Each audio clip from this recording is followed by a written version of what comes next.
It so happens the project is very concentrated on 10th Street. 10th Street's not a street that you think of that often. When you think of 10th Street, you think of, oh yeah, that's a great place to park. I really like the idea of giving people an opportunity to explore places that they might not have thought of otherwise.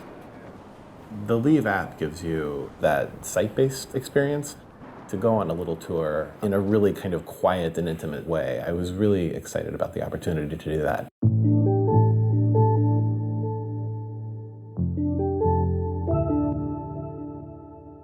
Leav is a mobile platform for creating and sharing digital art in the world.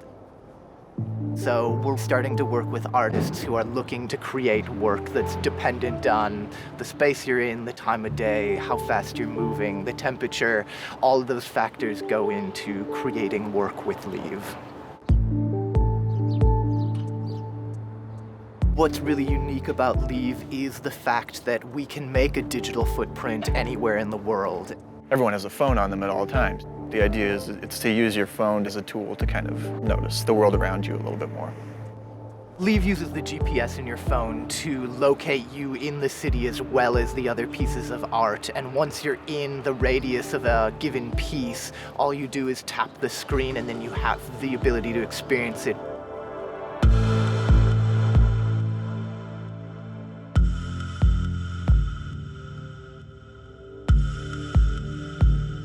We have a group of 4 friends who had this idea to develop Leav.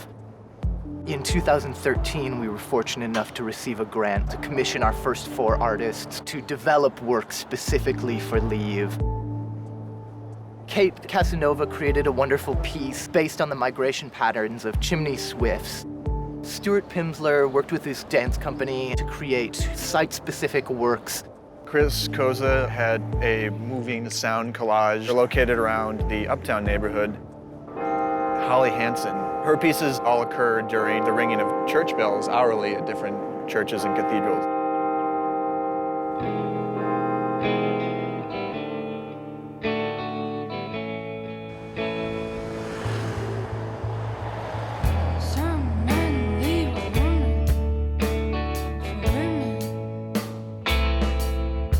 Phone is great, and now we have the ability to find anything at any point in time, anywhere, and that's wonderful, but we wanted to create a more specific experience, a more special experience, so we continue to try to find artists who really want to work in these new interactive ways.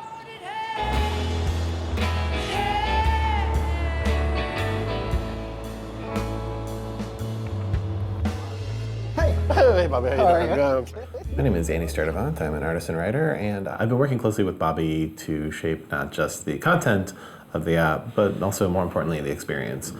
The project that I'm creating is going to allow users to visit 3 historic artist studios in spaces that are either no longer there or have changed in some way. I'll describe what the studio had looked like based on historic accounts, first-person writings from the artist. So 2 needs to basically cover that whole building. Yeah, just cover like the front of the building. Oh, okay. But it's better if it covers the front. Okay. The really exciting thing about this project was that it gave me an opportunity to dig a little bit deeper into some topics that I'd already been really interested in. I've always done a lot of research at the Minneapolis Central Library. Working there has always been a really big part of my process.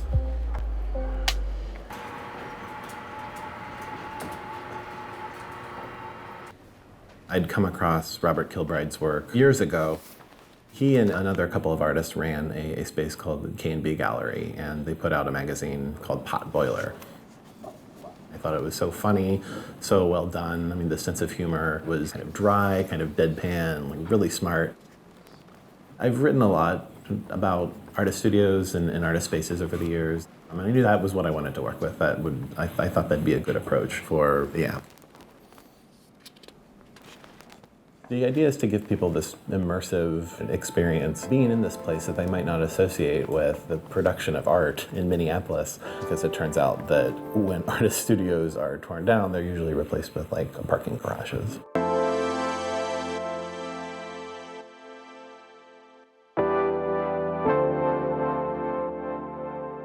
This would have been near where the Hampshire Arms residential hotel was located, which is where the painter Francis Cranmer Greenman lived and had a studio for many years.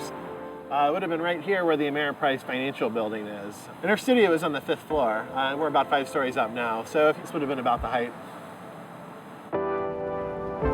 It's really amazing to think at some time, 10th Street really would have meant something to somebody that was interested in art. They would have been able to say, oh, of course, that's where the Handicraft Guild building is. It's a really beautiful building. It's an amazing building. It's almost completely alone in this entire part of town as being untouched relatively. And there's still all sorts of businesses in there that are very similar in spirit to the sorts of businesses that were in there when it was built. The thing about the app is, part of it is the history and all that, but part of it is just getting you in this place that you might not have considered before, and then, maybe you get a quick tour.